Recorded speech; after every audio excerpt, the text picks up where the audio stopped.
Hello guys, it's QW here for Zombies Hazlet Gaming, and today we're back with another mod review. As I said last time, we're going to be looking at another mod today, which is called the CRB cheater mod. Now, if I quickly go to the menu, cheat menu, sorry.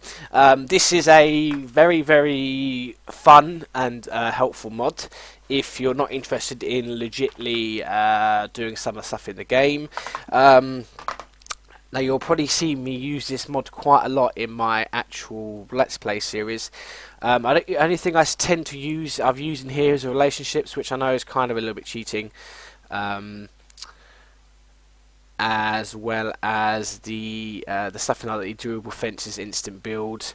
I was going to use this part of to begin with, but also I didn't actually decide to use it in my series just because it's just a little bit cheating. I'm quite good at fishing anyway. So what the CRB cheat menu is, it's basically just a cheat menu which adds quite a few different functionalities you can basically do to the game that lets you sort of, basically cheat in a way.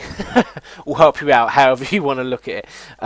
So let's have a look at the menu first. So you have a few different options here to go through. So you've got player and tools, farm and fishing, skills, weather, relationship, warp, locations, time and controls.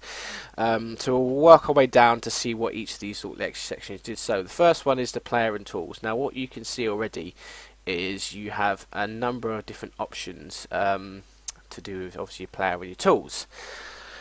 So we first look at the player. So obviously the first bit up here, you've got infinite stamina, infinite health. Very straightforward. If you want infinite stamina health, you just tick these on, and then this bar base doesn't move. You can basically take bombs, attack, doesn't really matter. You can you're just basically pretty much invincible, and you can basically mine, or you can obviously farm for however long you want, and you won't ever have to get tired or anything like that. Very helpful, but kind of almost not game breaking, but kind of almost makes the game a little bit pointless, to be fair, because that's the whole idea of the game. Obviously, managing your stamina and stuff like that. Anyway, the next one is increased movement speed. Also very straightforward. If I show you at the minute, I have got plus 10 at the minute, so let me just set this back to... So this is your normal speed, I believe. I think that's normal speed. So what, let me do this. Let's just do that. Yes, so this is your normal walk speed, which, as you can tell, is very slow, and which is fine. You can obviously get on with it, but yeah, it's obviously very slow. So let's just turn this mod back on. Now you can obviously have it set to whatever you like. So I've been having it set to 10 while I've been playing around this little game here. So, well, this is movement speed 10. As you can tell, it's a hell of a lot quicker, so it makes it a little bit easier to get running and get places. You can set this to whatever you like. If you wanted like double speed, you can, yeah, I mean, I think that's quite straightforward, basically what you can do, or you can just stick to that really slow speed. But anyway, so that's the movement speed mod. The next two is one hit kill, which is also very self-explanatory. Basically means all mobs or anything will basically die from one hit, regardless of what weapon you're using. So useful for going in the mines. Also, max daily luck is also used for the mines. Basically means, as you know, if you every day if you go to my house, when you go and look on here and go to the fortune teller, it will tell you, like how lucky you're going to be today, which means you'll get a high chance of getting stuff dropping the mines. Well, that basically that permanently makes it set to the max it can ever be. So another useful mod, but also I wouldn't say that really destroys the game as much, but I mean it makes it a little bit I won't say pointless, but yeah, I mean you can kind of understand that what I'm trying to say. Anyway, moving on. Right, so we've also got tools, infinity water. So infinity watering can. Basically, you can just keep water in your crops. That's not worry about ever filling up. Also very good for farming. One hit break. This is to do with breaking rocks. This is normally something that takes a few hits to break something. This will basically break it in one hit. And harvest with sickle. I believe this lets you harvest all your crops with the sickle. I'm not sure why. I don't know why that would be useful. But I guess it would technically be quicker to do it. I guess that's probably anything I can think of. And then add money and casino coins, very straightforward. If you want a certain amount of money, you just basically click on it and it adds that corresponding amount to your character. Right, moving on, we have farm and fishing. Same thing. This one is water all fields. basically just waters any tilled soil, which is also very good as well if you want to start getting mining. But also again, kind of defeats the object having a watering can. So yeah, the kids will do that kind of aspect. Durable fences. I think this basically means the fences will never break, like any place down. Instant build. That's to do with the carpenter. Basically, basically when you build something, it will basically automatically just have it completed the day you put it on. Always auto feed. I think this I haven't actually used it because I haven't got any animals yet, but I believe, as you know, with the later models of what if that's my barn? I don't really matter. But the later models of the barn and the coop, you could basically get auto feed system. So I think this basically automatically feeds them anyway, or it basically registers that they've been fed. One of the two. And then you also got infinity hay as well, which basically I haven't used it yet, but I'm guessing that basically means as long as you've got something in here, you will never run out, I guess. I don't know, or if it's just a thing where we just automatically put stuff in there. I'm not too sure with that one. Fishing, have used this one quite a lot, at least in this save. Instant catch, you can basically catch any fish straight away. So you don't have to worry about doing the little mini game. Instant bite basically means your rod will constantly get fish attached to it. With instant catches, you can pretty much end up catching like so many fish in like a very, very short space of time. Always throw max distance. This basically locks out the strength bar, if that makes sense, of the rod, so you'll always throw it as well. Basically, as I said, throw the max distance you can go.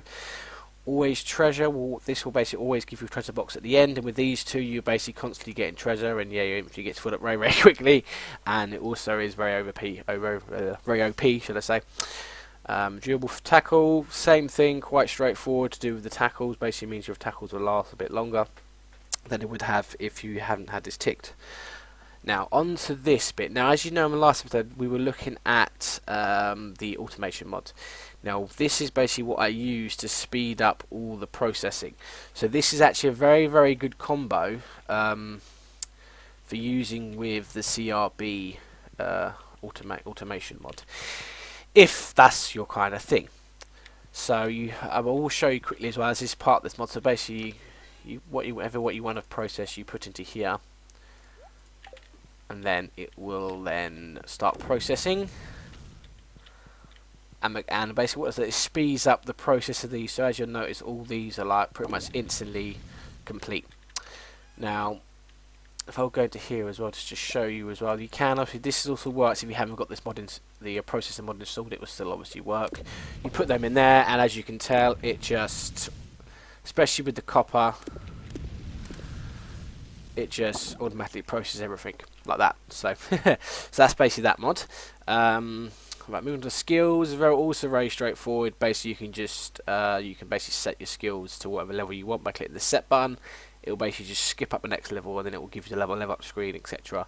And that's it. Also, if you really want to, you can also reset your skills as well if you really want to do that. But I won't see why I want to do that.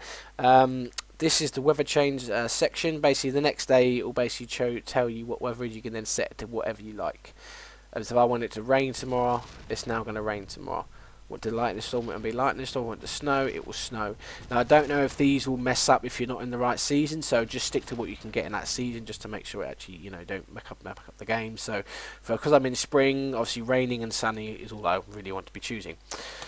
Relationships, very, very, very, very useful mod as well. The only one I would say realistically, if you really want to use, is this one, the no friendship decay, because their friendship points seem to drop quite quickly. So for me, I always have this on. This one also as well, you can basically give them as many gifts as you like, also quite useful. These two kind of almost get rid of having to set this, because this part you can basically set your friends level to whatever you like. So if you've got these two, these are going to go up quite quickly. You don't have to worry about it as much. Or you just have these, as you meet people, you just basically max them out, as you saw me do in, at the beginning of this episode, just max out the dwarf. So that is that. The other section which I probably will use, I do use in this series, not maybe as much as I thought I would, but this is, I do generally use all the time. Basically, it's just a teleportation mod, so you can teleport to any location within reason. Like for some reason, you can only get to the beach through there, and then I remembered you can just go to Willie's, and that basically takes you to the beach as well. So that was a bit silly of me when I thought that initially. But you can pretty much get to any, as you can see, you can get to Secret Forest, the Quarry, the Casino. This one you can't actually physically get inside, even though you teleport to it. It basically checks you outside, and the guy will drop a bomb on you, unless you've obviously finished the quest line to get into the casino. But yes, that's always in that section. Then we have time. This basically lets you change the time. What I've noticed with this bit here, it doesn't seem to work very well. Like if you change this to set say like a time you wouldn't want to see someone, for some reason, even though you've set the time, they will still be in. Like if they see you want to go to the shop, the door open, but they will still be in their bed. I don't know if there's a fix to that. If there is, maybe I'll do a little update to let you know. But at the minute, I don't think this actually works as well. These basically just let you freeze time. So if you want basically to have infinite time in the cave, not to worry about sleeping, you can just tick this and it will then freeze time when you're in caves. Same thing if you want to freeze time like you used to in like some of the older like in the Harvest Moon games, you can also do that as well. So that anytime you're inside a building, it will freeze time, and then this will basically freeze time everywhere. Okay, controls. There's not many sections in here, but it's quite a little straightforward little thing. You can also randomly freeze time wherever you like by pressing the T button,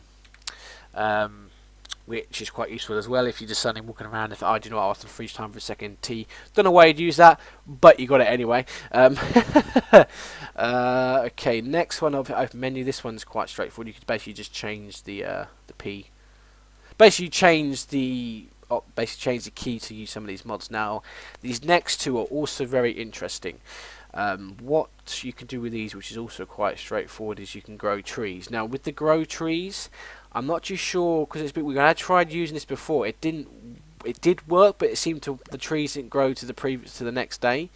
So I don't know if it's something like that's how it works or not. Because the weird thing is, if I go up to the crops now and press the crop button, which I think is 0, as you can tell, it will then automatically grow anything you walk past as you're pressing the 0 button. Same again, very OP. Wouldn't really use that, but I suppose it's a little bit of fun. And then the grow tree, yeah, I'm not too sure. Hang on, let me just try this very quickly because where are we? I need an acorn or something. There we go. I do. Actually, no, we do maple tree. So. But yeah, I think how this works is if I plant that and go space. See, okay, there you go, it does work. So there you go. You can actually grow trees as well. And yeah, that's basically everything, guys. So that's the CJB cheats menu mod. So I hope you've enjoyed this this little video, guys. Sorry this was a bit longer. Obviously I wanted to go through the options and explain it in complete detail. And my processing is still going on. Alright, let's take that because it's starting to get annoying now. But yeah, so thank you guys for watching. Hope you've enjoyed. Check back next time for another mod review. This is going to be a weekend series. Haven't decided if it's going to be a 2-day weekend or just a 1-day weekend thing once a week. So check back for that. Obviously episode 1 will upload on the very first day I'm doing it, which is a Sunday. So yeah, we'll see. So I might fit this other mod review in another day, just so that way I've got enough episodes for next week. So yeah, anyway, thank you for watching. Check back for the next mod review. I've been KBW, and I'll see you next time. Bye guys!